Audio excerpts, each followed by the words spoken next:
All right, peace and love, my friends. And I hope you're as happy as I am to be here tonight for another ACIM Talks. Um,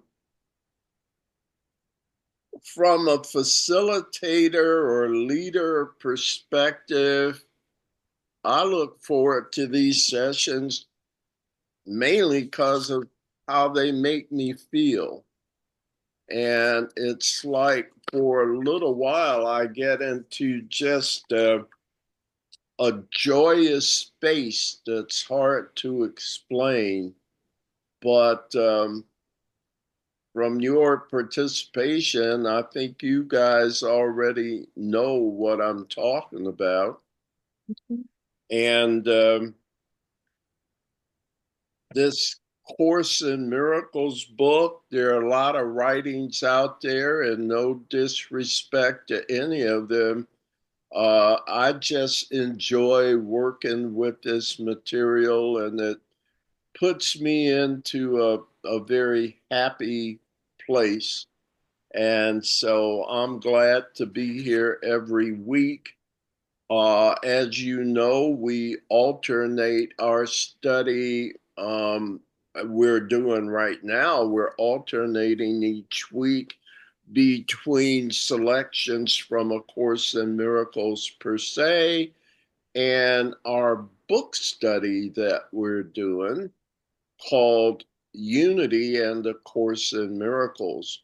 So tonight we're on the Unity and A Course in Miracles book, and we're getting substantially into the halfway point. We're on chapter 6 called Specialness. And as Course in Miracles students, whether you cover it through your Unity participation or not, you probably remember that A Course in Miracles has an awful lot to say about specialness. So, chapter 6, Specialness, in the Unity and A Course in Miracles book, um, has several sections on specialness. There was the introduction, and then section 2. I'm there. You may as well go with me. I'm on page 71 that we did the introduction. And then section 2 was called All My Brothers Are Special, which, if you discuss it and think about it, if all my brothers are special, nobody's special. I guess it's two ways of saying the same thing. And that was on page 72. And then over on 74, there was a section, short sections, called Dreams of Specialness and the Unholy Instant. I won't debate what the unholy instant is now. We've already covered it. And so I'm just going to keep moving. It'll come up again. And then the fifth section, starting on page 76, specialness as a strategy of the ego. And we talked about that last time. I thought we had a really good discussion and gained a pretty good understanding of the material. So I think we're pretty up to date and ready to pick up where we left off. We're on that sixth section called Separation and Specialness. Do you see that on page 77? Mhm. So I'll go ahead and get the reading list going. Laverne is 1, Ron 2, Joan 3, Kathleen 4, and well, here's Sherilyn, so we'll get her in for reader 5, see how that works out.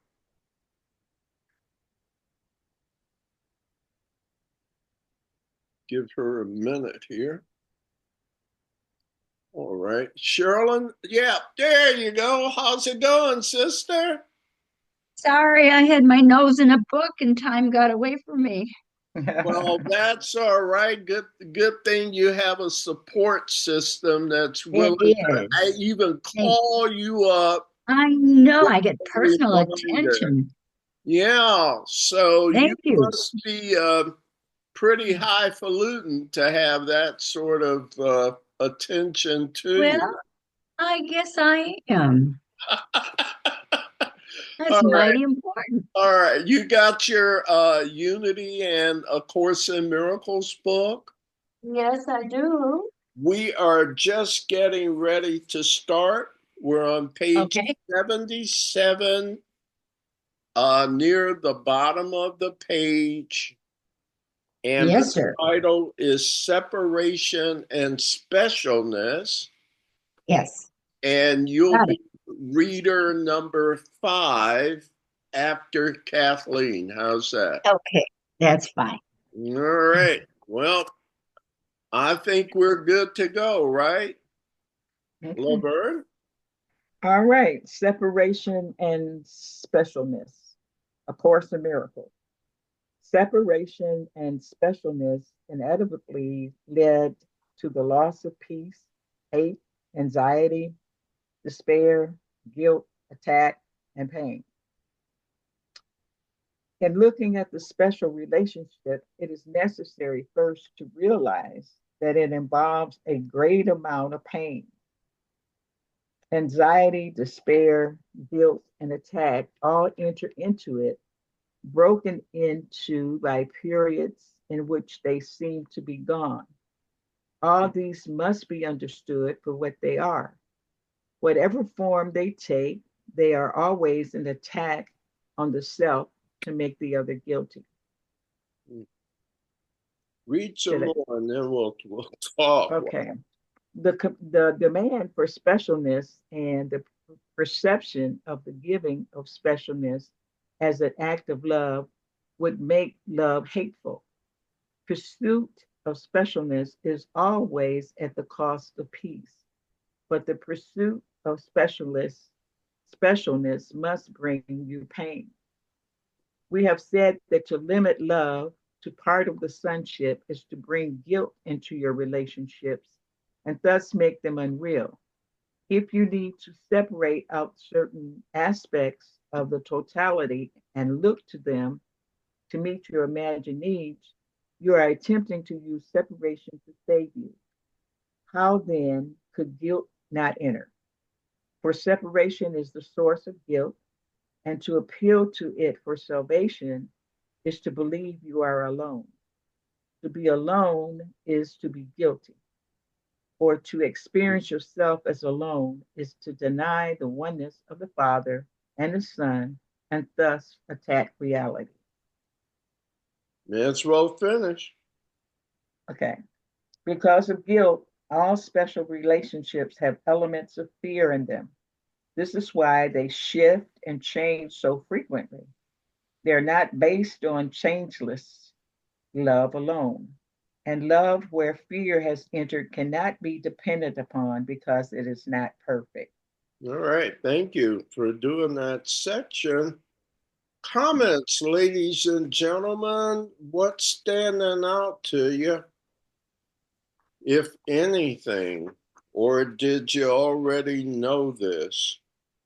Well, the first sentence, separation and specialness, what it leads to, like loss of peace, hate, anxiety, despair, guilt, attack, and pain.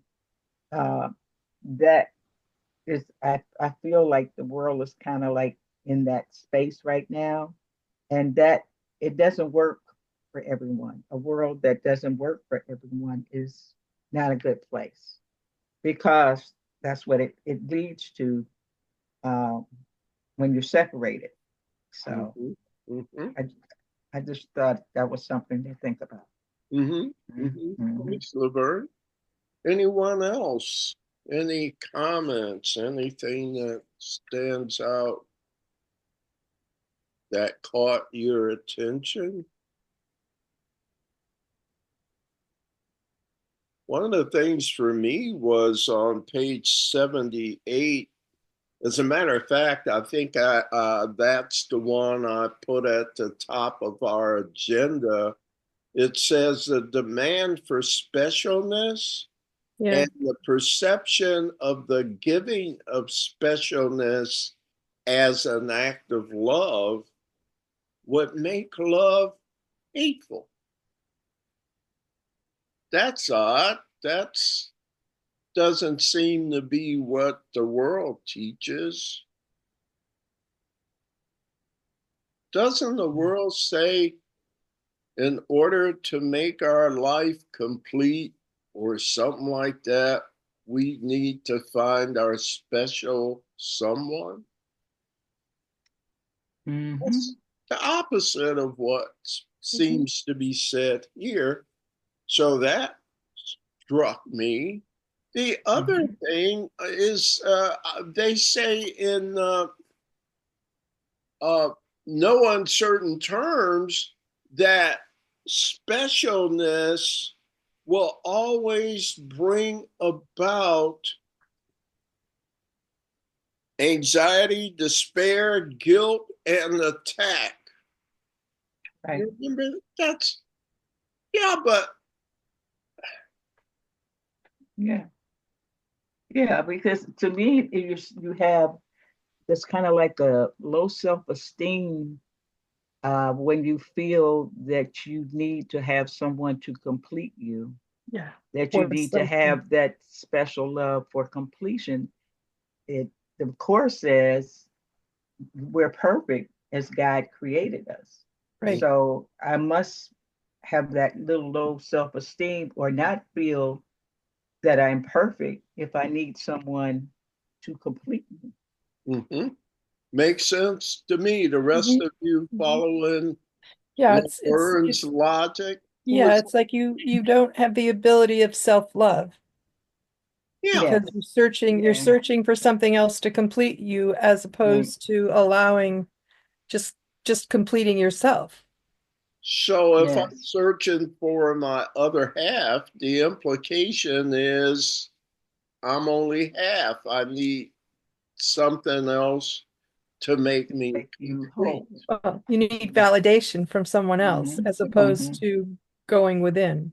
You're What? looking for it outside of yourself as opposed to finding it within yourself.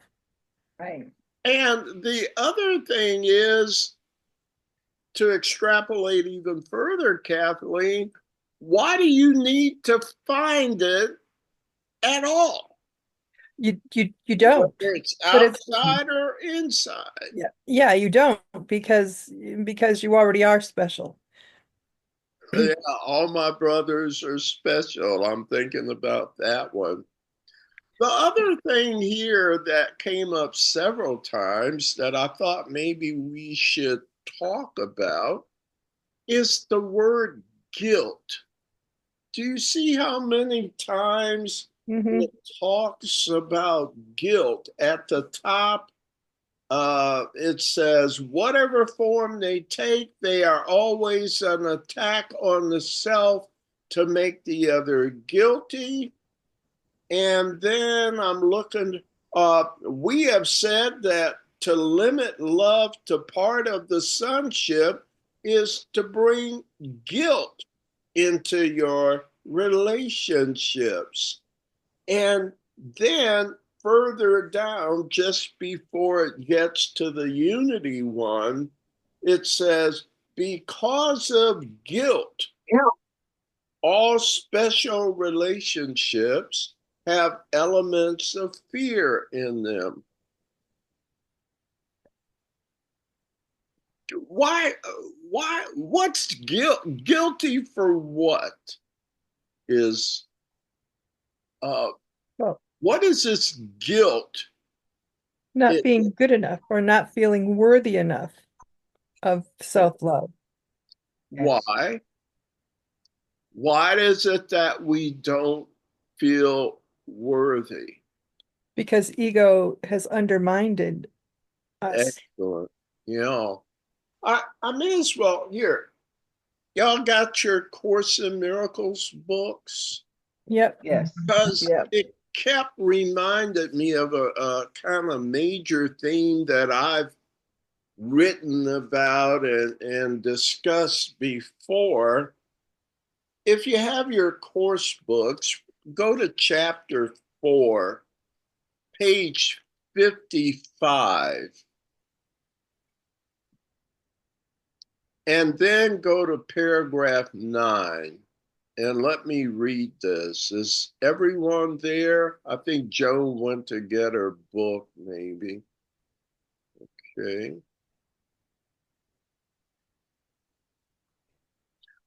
I'll go ahead and get started, and we'll catch Joan up when she comes back. Page 55, paragraph 9. God is not the author of fear. You are. You have chosen to create unlike him and have therefore made fear for yourself. Now, guilt comes from fear, right? You with me? Yes. Yes. Jesus says here, you are not at peace because you are not fulfilling your function. Mm. God gave you a very lofty function that you are not meeting. Mm-hmm. Your ego has chosen to be afraid instead of meeting it. Okay. What Forgiveness. is this lofty function? Forgiveness. Okay, in the right direction, but Well, yeah. go ahead. No. Well, yeah, I was just saying that we just did lesson 64, and it says that our only function is forgiveness. And I'm thinking about that special relationship. If we're in it, if we're doing our forgiveness work, we're constantly doing our forgiveness work and have that agape type love, then it turns into a holy relationship. I guess I'm off the subject a little bit, I guess. No. Well, no. Okay. But why would you need forgiveness in the first place? I maintain it's because we're not meeting the lofty function that we were given as part of our creation. What is that lofty function?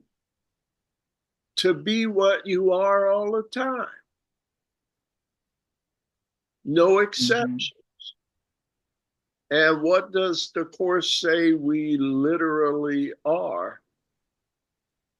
Starts with an L. Love. Love, yeah. When? All the time. All the time. So when you live your life and you're not living your function, doesn't that make you a fake? Right. And Yeah, doesn't being yeah. a fake make you feel like I'm guilty? I'm not. I'm not. Not enough. Yeah. Not enough. Not Yeah. enough. Yeah. Okay. Go with that. Well, that special relationship, when you feel that you need to always get something out of it and you're not meeting those expectations, then you can go to that place of guilt. You're in those special relationships, you can hear things like, "You're not doing this. If you love me, you would do that." And Yes.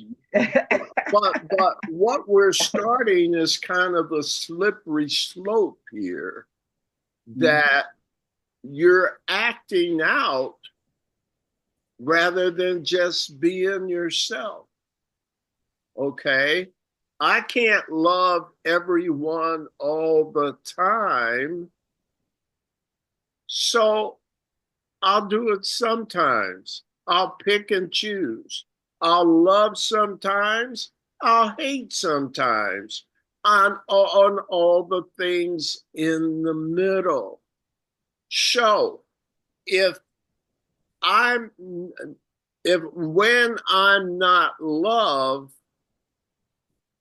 I get caught up in the antithesis of love, which is fear, which is pain, which is anxiety, which is guilt. And so, in order to get rid of those things, I go on pursuits to find things that'll make me feel better. And we look for those things outside ourselves. And then we'll start a search inside, as Kathleen was mentioning. But all of this became necessary simply because we didn't live up to our lofty function. Why? Because our ego was afraid. You can't really expect me to love everyone all the time. I don't have to do that, God. Sound like ego now? Mm-hmm. But here's the thing, here's the slippery slope. It necessitates an unnecessary search, does it not? But as part of that search, isn't there a sorting process that's inherent in the search? Mm-hmm. I'm looking for, and I don't want that one. No, that's not the one. How about the, no, that's not the one. I'm still searching. And if Mm-hmm. I'm searching, doesn't that require judgment? Yes. Well, yeah. Which to keep, which to throw away? Yes. Do you see the whole train of events that is caused simply through our ego's fear of being what we are, the oneness under which we were created? So I think that when it keeps talking about guilt, the underlying predicate for all of this is that we're not being ourselves. Our ego doesn't want to do that and tells us it's impossible. Comments here. But I just have to share this. When we started talking, every time we talk about special, for me, the word special denotes that everyone is special. Yeah. So it's kind of like it's like and I have to remind me, then I have to go back to remind, then it's like I get slapped side of the head to say what's special here is that we're making someone special. But for me, it's all inclusive. I'm not making anybody more special than anyone else when I'm in that place. So it's kind of like it's like sometimes that I have to step back and wrap my head around about what we're talking about making about how we look at what we were just saying. You know what I'm saying? Do you Sure. understand what I'm saying? I get it's like you're in a quagmire. So, what would happen if we simply removed the word special from our vocabulary at all? Yeah, we don't. Like that. I Don't don't have to really see need anyone it as if special every, because they already are. yeah, Mm-hmm. okay. So, this goes at the core of how we've been taught to operate Oh yeah. as species. We're always dividing into the ones I want to keep and the ones I don't want to have anything to do with. And Embarking upon a process of judgment like that will always produce fear, anxiety, pain, and guilt. Did I make the right choice there? Okay. and what just came to me in my head now is, well, Kathleen, thinking everyone is special, you're thinking, oh, how special am I because I think everyone's special. So it's not, it's like you can have that kind of connotation. It's like, oh, well, it's like, puffing up your own self. It's like, Yeah. yeah, It's saying it's okay because I'm puffing everybody up with me. right along with me. But really, it's not necessary. Yeah. And the Holy Spirit can help us to make that right choice that we want. Mm-hmm.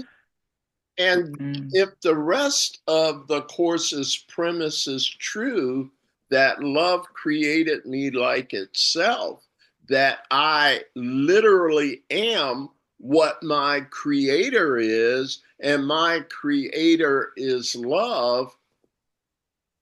Do you see what an easy choice that is for the Holy Spirit?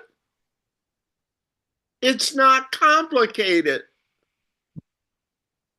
The Holy Spirit can do complicated, but I'm saying fundamentally, this is not hard. How hard is it to be yourself? How hard is it not to be yourself? What pain does not being yourself produce? You already said it. Anxiety, guilt, resentment. Fear. So I just want you to see where these statements are coming from and why that word guilt shows up. If I'm a fake, it produces guilt. If I'm a fake, there's always that little thing in my head saying something's not quite right. Right. I'm uneasy. Okay, Yeah. maybe it's gratifying, but there's still an uneasiness to that relationship.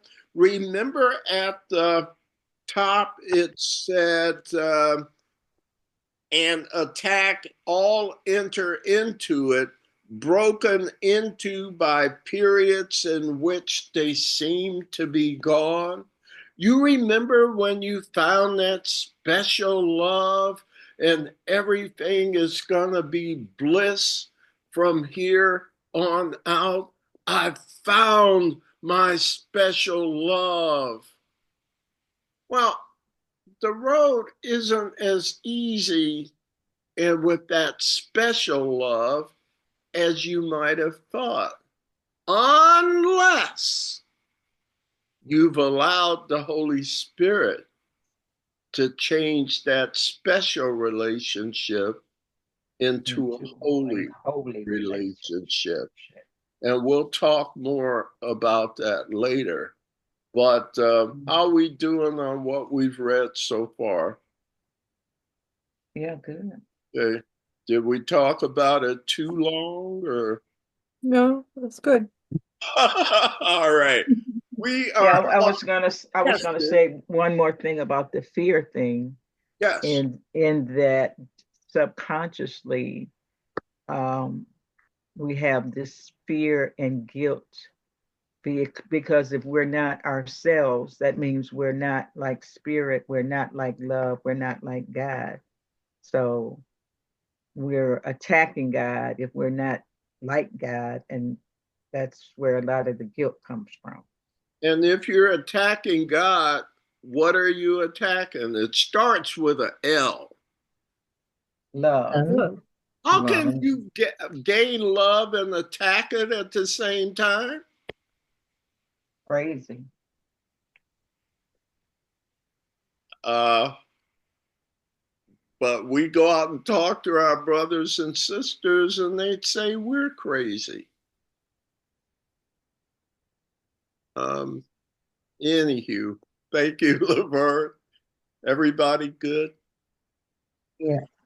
All right. Ron, would you continue? We're on the unity discussion, page 78. Yes.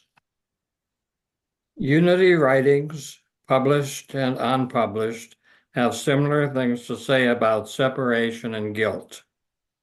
We are all guilty in a way of undue devotion to personal aims, which are always narrow and selfish. So long as these exist and take the place of the rightful one, there is no room for the higher self, the Christ of God. When we hold ourselves in guilt and condemnation, the natural energies of the mind are weakened. In other words, you took your share of substance from the father mind and took it away in a measure. You separated yourself from the substance. And if you carry that to the excess of the part of race consciousness, you develop a sense of separation such that you forget all about the source. Consequently, you are in a state of guilt. You know, there's that term race consciousness. You see it? Mhm. Collective Remember consciousness, I guess. when Dee a few weeks ago, this book, or rather Unity, when it refers to race consciousness, it's not black, white, Chinese like that. It's more culture. And so, what it's saying here to me is you separated yourself from that substance. And if you carry that to the excess of the part of a cultural identity, you develop a sense of separation such that you forget about the source. And you'll feel guilty for that. You're not living up to your innate function. I mean, it was part of your creation DNA, if you will. And when you go against it, you'll you'll notice it. Or let me put it this way, it will have an adverse effect. You may not know what it is, and most of us don't. But when you're not being your genuine self, you're a fake. And it carries consequences. So we've let all of this separation and cultural bias and racial bias and here. Have you ever heard God Bless America? Yeah. Have you ever heard that? Absolutely. Isn't that separation? Mhm. Sure. Everything that's, in my opinion, everything that's happening is separation. When you say, we don't have enough resources, you have to go back to your country. We can't provide you with, this or that. When we know that if we believe in source and believe in God, we know that there's enough for everybody. There's never any lack of anything. So that's separation right there, to say, um, I don't have enough. I can't share with you. You need to go back to where you came from, because I can't give you health care or whatever. Oh, but I totally agree. But have you ever thought that way when you hear the president saying, God bless America? It's friggin' short sighted, isn't it? Yeah. God bless the universe. If yes, okay, something like that. That would be Mm-hmm. more appropriate if all is Mm-hmm. one. But these things have been going on for years and years, and we don't even see it as anything other than that's great, that's patriotic. And yet, according to this philosophy, it is merely a perpetuation of the notion of separation, a separation which could never occur, and yet we act as though it has reality.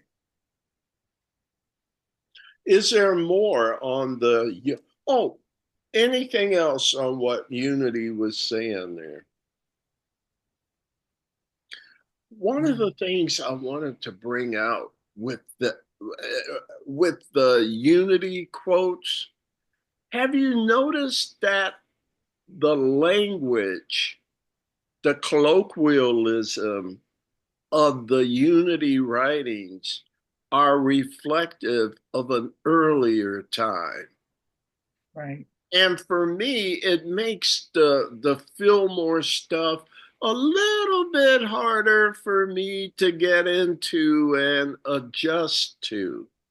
A Course in Miracles, for all its spiritual religious language, is more of a 1970s type of talk.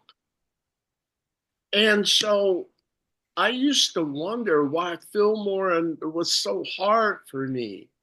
But I have to remember this is circa Early. 1900. Right. Go ahead, Laverne. Yeah. No, that's what I was gonna say. Early 1900s when Yeah. you know. Yes. So take that into account when we continue the material. Anything else you want to say here? Then let's go on. We're on that next section. I numbered them. This is section 7 to me. Protection of specialness. And we're up to Joan for this, okay? Protection of Specialness, A Course in Miracles. Specialness is essential to the ego. It is essential to the preservation of the ego that you believe this specialness is not hell, but heaven. Therefore, to the ego, specialness must be defended at any cost. All that is ever cherished as a hidden belief to be defended, though unrecognized, is faith in specialness. This takes many forms. It always clashes with the reality of God's creation and with the grandeur he gave his son. Only the special could have enemies, for they are different and not the same. And differences of any kind imposes orders of reality and a need to judge that cannot be escaped. Those who are special must defend illusions against the truth. For what is specialness but an attack on the will of God? How bitterly does everyone tied to this world defend the specialness he wants to be the truth? Nothing his specialness demands does he withhold. Nothing it needs does he deny to what he loves. No effort too great, no cost too much, no price too dear to save his specialness from the least slight, the tiniest attack, the whispered doubt, the hint of threat, or anything but deepest reverence. Unity also sees conflict between the adverse ego and spiritual consciousness. The conflict between Saul and David represents the war in man between the head and the heart, personal will, and divine love for control. The will functioning in sense consciousness would destroy its own soul. Jonathan, and innate love, David. Okay, it gets a little ambiguous there at the end. I'll come back to that, but let's see what your comments are so far about what's being said about the lengths the ego will go to protect specialness. Because if you did not have specialness, you wouldn't have an ego. Okay. So, Yeah.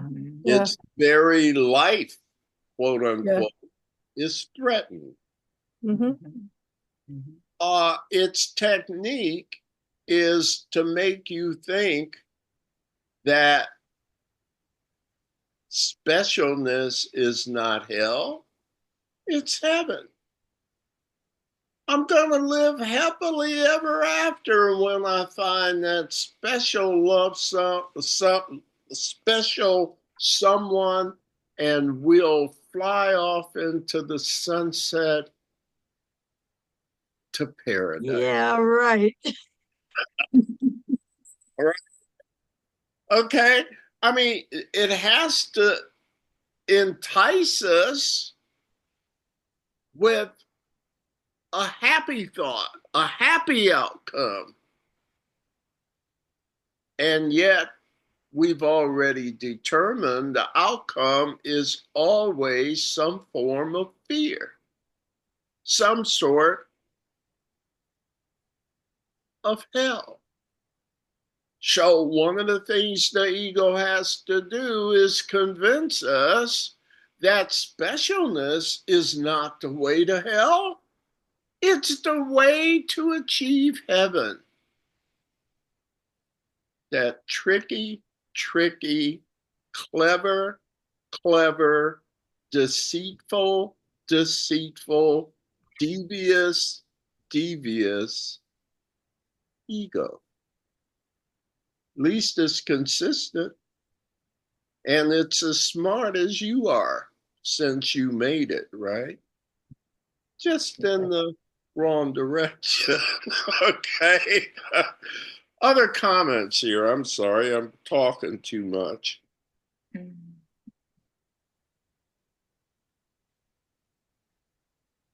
Well, where it says therefore to ego, specialness must be defended at any cost. And it seems as though when I get away from specialness, when I'm going more towards the oneness, that's when in my own mind, my ego starts pushing back even harder. And then you have to step back and breathe and go, wait a minute. This is just ego is just in, and sometimes what the words actually are is it feels like I'm dying. There's that overshadowing of death. That ego's the fear is that ego is fading and it's going to die and it's not going to, it's no longer going to exist. Therefore, it's fighting for its ego is fighting. My ego is fighting for its life. Yes. And what you're experiencing, although metaphorically here, is exactly true. It's fighting for its life. Yep. Through you. Yeah. And it's like, and I was just going to say, I'm fighting for my life. That part of me is, I'm fighting for the illusion that I'm going to lose my life. Yes. And then now the only thing that really gives me any consolation is when I'm going through all of this, the voice in the back of my head says, Kathleen, this really doesn't really matter much at all because you're eternal. This is just a game, or this is just a lesson that you're learning in this earth plane, but beyond where you are in this earth plane, it has no meaning at all. Exactly. So it kind of I'm able to step back and take a breath and go, oh, okay. I don't have to get as crazy as I'm making myself, because this really doesn't mean anything other than it's bringing me closer to the realization of oneness. Yeah. It's and my heart goes out to all of our brothers and sisters that are not aware, that don't know they have this counterpoint in their head to bring in truth or reason to bring you peace again, to get you out of that state and say, okay, this really does not matter because I'm not an ego. Quite frankly, you're not even here. You're in a simulation, dude. You got caught up in the dream for teaching purposes. So why not let the teacher teach at times like this? But a lot of our brothers and sisters aren't even aware of the teacher.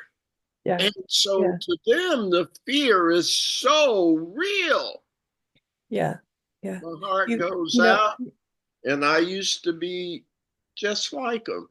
Was there more? I Another? was just going to say it's that goes back to that you don't know what you don't know. Right. Exactly. And one of the most profound things that was ever said to me, my brother who's a Buddhist, studies Buddhism, said to me, Kathleen, did you ever think that maybe God's not outside of you? Maybe it's inside of you? And it was like, oh, it never would have dawned on me because we're so trained to think that source God, whatever, is beyond you when Right. you're you're taught to think such concrete thoughts. Yeah. And I like the way that you said it inside of you instead of the he or the she, Mm-hmm. which is another form of separation. Mm-hmm. So yeah, I agree. yeah, Yeah. yeah. Also, I just in that section, we're on 79. Do you see that paragraph that starts, all that is ever cherished as a hidden belief? Do you see further down? It says, only the special could have enemies. Remember when on Tuesdays we just finished the Song of Prayer? And one of the biggest things it brought out is you have no enemies.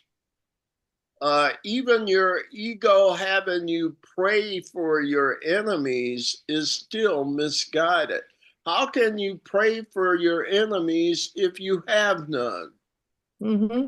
The other thing it brings out here uh, is a need to judge. There in separation, there is an inherent need to judge.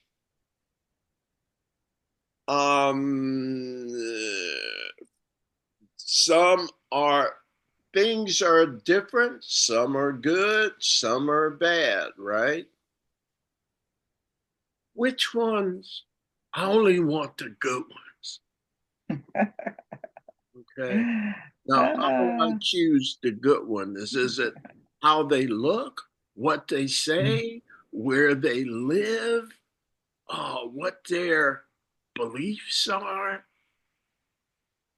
Uh, I have to have a scale upon which to judge whether they're good or bad, whether I should keep them or not keep them, right?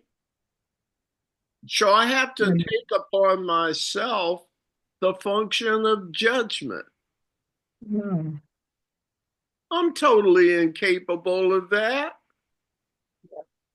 Yes? Yes. Jim is. Maybe Ron Mhm. or Kathleen can do it, but I gave up. And you know what? It's like I unburden myself in a way Yeah. that feels really good. If all my brothers are special, none of them are special. So, what is there for me to judge? Just love them all the same and equally. I can't do that. That's what my ego told me. But God gave me a lofty function, which I am not meeting because my ego is afraid to meet it. Now, am I going to go with my ego on this or with my creator on this? Am I going to go with what made me or what I made?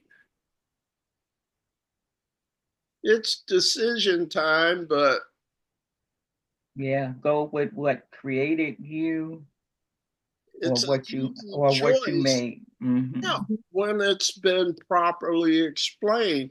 But there aren't many places in this world to hear this other way of seeing things, are there? And it's so automatic to judge. Sometimes you're looking out and you're looking at something and you're judging before you even realize you're judging, and all of a sudden you have to go, wait a minute, that's an old Yes. story. Yes. That's an old prejudice. That's an old Yep. whatever. It's like, whoa. Right. And then I have to say, well, wait a minute, Kathleen, you're looking through an old prejudice. Stop. Yes. Yeah. And so, Yes. is it any wonder that a transition to this way of living, it's not easy, but it is doable because I have a teacher that will show me how to make this extraordinary change in my life. Yeah. And for me, it rocks my foundation. And when it rocks my foundation, ego automatically puts me in fear. So I have to step back and say, even the fear isn't real. It's like it's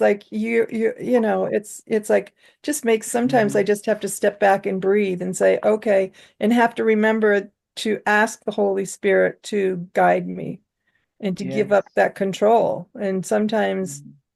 that makes me crazy. It's a breakdown, it's a disruption in Oh, yeah, everything I've ever been taught or thought was real. It's a disruption, it's a yeah. breakdown. But sometimes, again, is it a breakdown or a breakthrough? It's a breakthrough. Mm-hmm. That's what I have to say to myself. And right now I'm concentrating on feeling my feelings because I would never allow Mm-hmm. myself to do that. But that's a whole new other ball game is I have to breathe through the feelings knowing that they're not going to kill me. Yeah, To feel my that's the feelings, they're thing. not going to kill me. I Right. these are just old fears that I've already survived once. So Right. allowing my body to feel them, I mean, viscerally feel them in my body is okay, man. They're not going to kill me. They are going to bring me into my life. And Mm-hmm. it's a very courageous Yes. because you're looking at stuff that fear prevented you from seeing, Exactly. no Mm-hmm. power.